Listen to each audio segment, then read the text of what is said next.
तर आजचा आपला नवीन पॉइंट कोणता आहे? अपूर्ण संख्यांची बेरीज. पहिल्यांदा अपूर्ण संख्या कोणाला म्हणायचं हे बघू. ओके, अपूर्ण संख्या म्हणजे काय हे पहिल्यांदा आपण माहिती करून घेऊ आणि मग त्या अपूर्ण संख्यांची आपण काय करणार आहोत? बेरीज करणार आहोत. साध्या आणि सोप्या पद्धतीमध्ये आपण अपूर्ण संख्या म्हणजे काय या ठिकाणी बघणार आहोत. अपूर्ण संख्या ची बेरीज, गुणाकार, भागाकार आणि वजाबाकी हे 4 पॉइंट आपल्याला बघायचे. आज आपण फक्त अपूर्ण संख्यांची बेरीज आणि वजाबाकी बघणार आहोत. ओके, आता याच्यामध्ये जर आपण लक्षात आलं, अपूर्ण संख्या जी पूर्ण नाही, जी अपूर्ण आहे त्याला आपण काय म्हणायचं? अपूर्ण संख्या. आता अपूर्ण संख्याचा जो काही फॉर्म आहे, अपूर्ण संख्या म्हणजे काय बाबा? जी संख्या अंशामध्ये आणि छेदामध्ये असते. अंशामध्ये आणि छेदामध्ये असते. आता अंश कुणाला म्हणायचं आणि छेद कुणाला म्हणायचं? जर हे आपल्याला बघायचं झालं तर आपण न्यूमरेटर आणि डिनोमिनेटर म्हणतो. बरोबर? न्यूमरेटर कुणाला म्हणायचं आणि डिनोमिनेटर कुणाला म्हणायचं? अंश कुणाला म्हणायचं आणि छेद कुणाला म्हणायचं? ओके, तर आता आपण अंश आणि भागिले आपण काय करणार आहोत? छेद करणार आहोत. त्याला आपण काय म्हणतो? अपूर्ण संख्या. ओके, आता बघा सुरुवातीला आपण एक संख्या बघू. 1/2. 1/2 म्हणजे काय? जे काही अंशामध्ये आणि छेदामध्ये असतात, ज्या संख्या अंशामध्ये आणि छेदामध्ये असतात त्याला आपण काय म्हणायचं? अपूर्ण संख्या म्हणायचं. ओके, जर उदाहरणार्थ बघायचं झालं तर अपूर्ण संख्या म्हणजे काय? आपल्याकडे एक भाकरी आहे. बरोबर? एक भाकरी आहे. त्या भाकरीचे आपण काय करणार आहोत? समान 4 भाग करणार आहोत. किती भाग करणार आहोत? समान 4 भाग करणार आहोत. आता ह्याला आपल्याकडे भाकरी किती आहे हो? 1 आहे. त्याचे किती भाग करणार आहोत आपण? समान 4 भाग करणार आहोत. म्हणजे आपण इथे कसं लिहू शकतो? 1/4. 1/4. आता याच्या अंशाच्या स्थानी कोण आहे? 1 आणि छेदाच्या स्थानी कोण आहे? 4. ही संख्या काय झाली? आपली अपूर्णांक संख्या झाली. ओके, आलं लक्षात? अपूर्णांक संख्याला कुणाला म्हणायचं? आता ह्याचीच आपल्याला काय करायचं आहे? बेरीज बघायची आहे. ओके, आज आपला फर्स्ट पॉइंट आहे अपूर्णांक संख्यांची बेरीज. अपूर्णांक संख्यांची बेरीज बघत असताना ज्या संख्या अंश आणि छेदास्थानी आहेत त्याला आपण काय म्हणतो? अपूर्णांक संख्या म्हणतो. आता अंश हा आणि छेद वरच्या साईडला जे काय असतं ते काय असतं? अंश असतं. आणि खालच्या स्थानी कोण आहे त्याला काय म्हणतो आपण? छेद म्हणतो. आलं लक्षात? अंश कोणाला म्हणायचं? वरच्या स्थानी.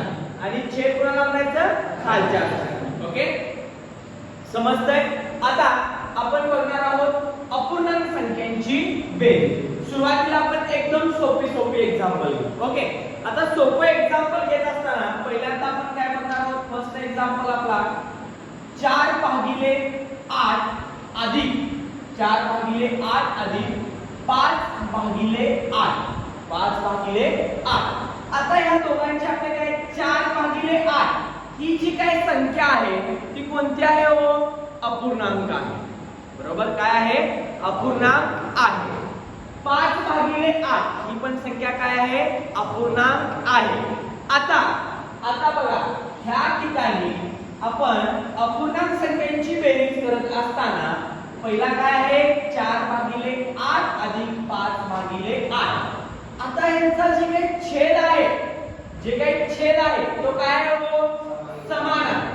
बरोबर? काय आहे? छेद समान आहे. तर छेद समान असेल तर पहिल्यांदा छेदाला छेद देऊन घ्यायचं. बरोबर? कारण का? छेद समान आहे. आता बघा ह्या दोघांची काय आहे? बेरीज 4 अधिक 5. बरोबर? 4 अधिक 5. 4 अधिक 5 किती येतात? 9/8. 9/8 ही काय झाली आपली अपूर्णांक संख्यांची बेरीज. अजून एक एक्झाम्पल घेतो मी दुसरा. त्या ठिकाणी आपण बघणार आहोत 4/3 अधिक 11/3. 4/3 अधिक 11/3. पहिली गोष्ट अंश आणि छेदामध्ये आहे. अंश आणि छेदामध्ये आहे म्हणजे दोन्ही काय आहेत? अपूर्णांक संख्या आहेत. त्यांची आपल्याला काय करायची आहे? बेरीज करायची आहे. आता त्यांची बेरीज करत असताना आपल्याला काय करावं लागेल? बेस कसा आहे? सेम आहे. वेळा लिहायचा? एकदाच लिहायचा. बेस सेम असेल तर काय करायचा? छेदस्थानी एकदाच लिहायचा आणि अंशाच्या ठिकाणी जे काही संख्या आहेत त्यांची काय करायची? बेरीज करायची. आता अंशस्थानी कोण आहे? 4 आहे अधिक 11. 4 अधिक 11 15 भागिले 3. काय झाली? आपली अपूर्णांक संख्यांची बेरीज झाली. आता अजून प्रश्न क्रमांक आपण तिसरा घेणार आहोत. आता आपण इतक्या वेळेस फर्स्ट एक्झाम्पल मध्ये काय बघितला? बेस सेम बघितला. सेकंड एक्झाम्पल मध्ये काय बघितला? बेस सेम होता म्हणजे छेद सारखा होता. आता आपण काय करू? विभिन्न छेद घेऊ. म्हणजे काय? असमान छेद घेऊ. असमान छेद घेत असताना आपण याच्यामध्ये फर्स्ट एक्झाम्पल मध्ये 5 भागिले 4 5 भागिले 4 अधिक 6 भागिले 9 6 भागिले 9. आता या ठिकाणी दोन एक्झाम्पल सेम होते. तिसरा त्याच्या वेगळा आहे. पण तो नंबर काय आहे? अपूर्णांक आहे. बरोबर? 5 भागिले 4 अपूर्ण संख्या आहे. बरोबर? 6 भागिले 9 अपूर्ण संख्या आहे. ओके. आता आपल्याला काय करावं लागेल? फर्स्ट स्टेप, ह्या ठिकाणी बेस सेम आहे का? छेदस्थानी संख्या समान आहे का? नाही. मग आता पहिल्या आणि दुसऱ्या संख्याला सोडवता येईल का आपल्याला? नाही. ज्या वेळेस बेस समान नसतील, छेद समान नसतील तर काय करायचं? तिरकस गुणाकार करायचा. काय करायचा? तिरकस गुणाकार. तिरकस म्हटल्यावर क्रॉस, माहिती आहे ना? तिरकस कुणाला म्हणायचं? आता ह्या ठिकाणी तिरकस समोरासमोर कोण आहे हो? तिरकस म्हणतो मी, समोरासमोर नाही. तिरकस समोरासमोर 5 गुणिले 9. काय करायचं? या ठिकाणी 5 गुणिले 9 करायचं. अधिकला अधिक काय करायचं?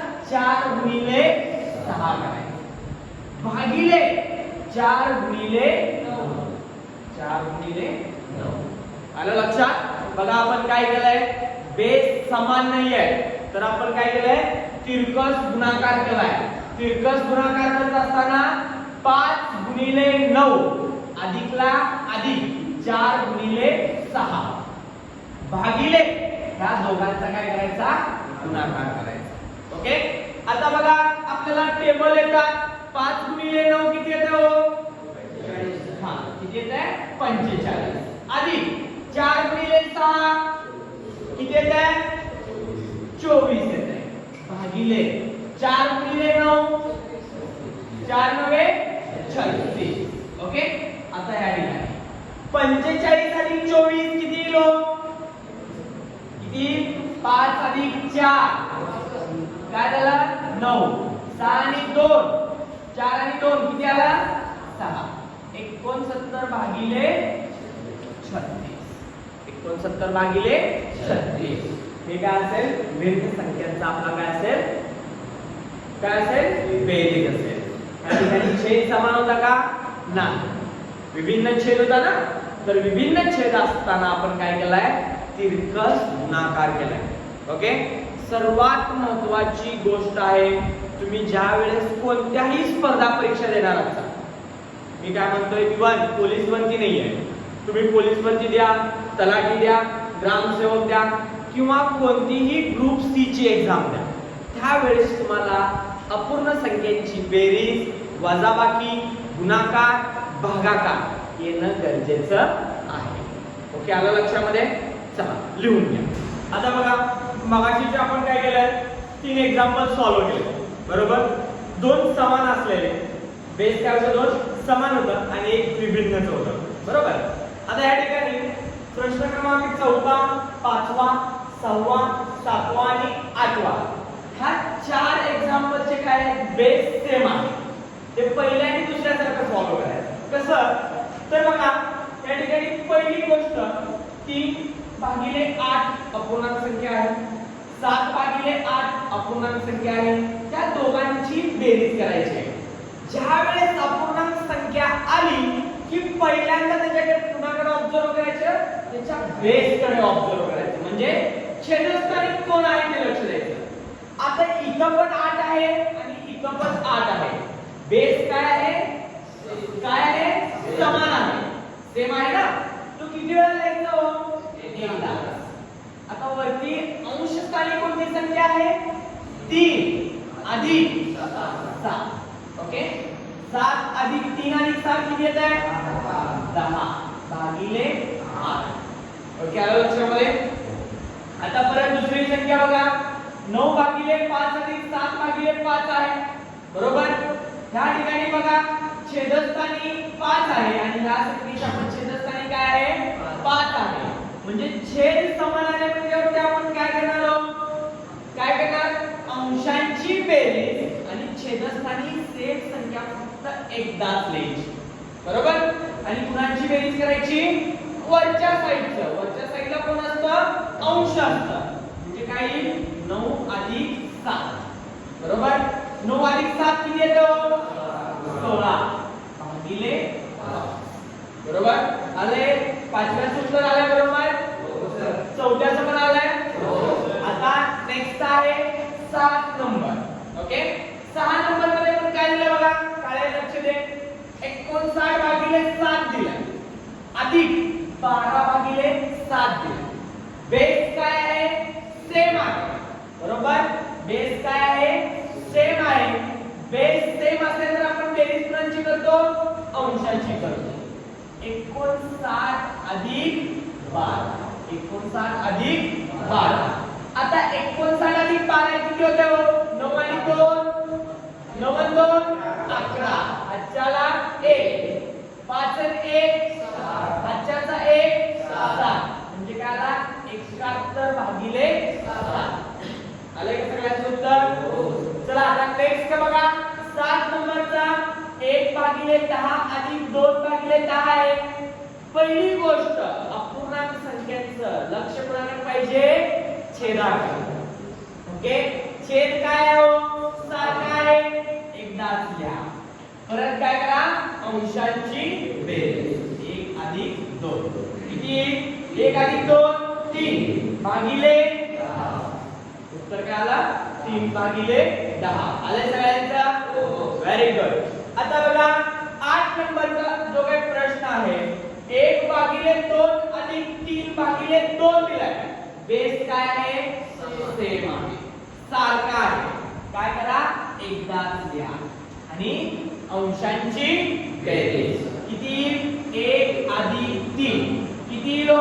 1 अधिक 3 4 भागिले 2. ओके, आता 4 भागिले 2 आहे, इथं तुम्ही भाग घालू शकता. कसा? बे एके बे, बे दोन्ही 4. उत्तर काय येईल? 2 भागिले 1. तर आपण लिहितो कशामध्ये? फक्त 2 मध्ये. आलं लक्षामध्ये? बघा आता 1 ते 8 पर्यंतचे सगळे एक्झाम्पल समजले तुम्हाला? ओके, तर आपण बघणार आहे नेक्स्ट 9th नंबरचा अंश स्थानी आणि छेदस्थानी.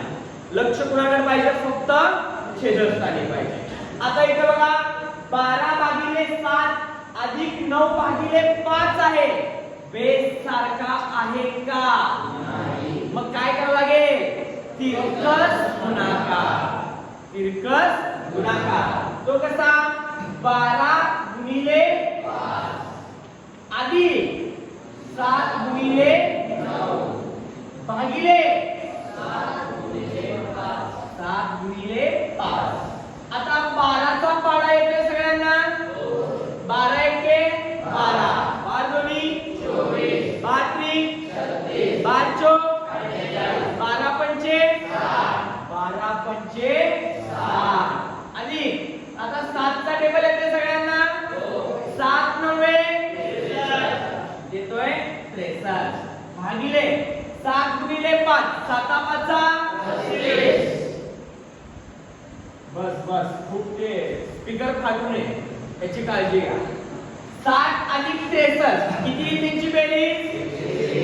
123 भागिले 35. आले का सगळ्यांचं उत्तर?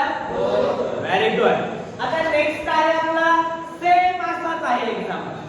त्याचा बेस सेम आहे का हो? नाही. छेद समान आहे का? नाही. अंश समान असेल तर काय करावं लागेल? अंशाचा काय संबंध आहे का नाही. आपला फक्त छेदस्थानी बघायचं. 4 आहे 5 आहे बेस सेम आहे का नाही. मग काय करावं लागेल तिरकस गुणाकार. काय करावं लागेल तिरकस गुणाकार.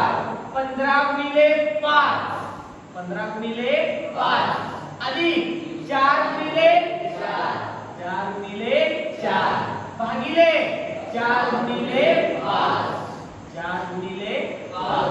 ओके. आता 15 पाची 75 अधिक 4 चोक 16 भागिले 4 पंचे 20 75 अधिक 16 बघा 6 5 11 हातच्याला 1 7 1 8 हातच्याचा 1 काय झाला 9 91 भागिले 20. आलं उत्तर सगळ्यांचं. ओके आलं सगळ्यांचं उत्तर. Okay very good. आता अशाच प्रकारे आपल्याला काय बघायचं आहे अपूर्णांक संख्यांची वजाबाकी. ओके अपूर्णांक संख्यांची वजाबाकी आपण उद्याच्या लेक्चरला घेऊ. ओके चला.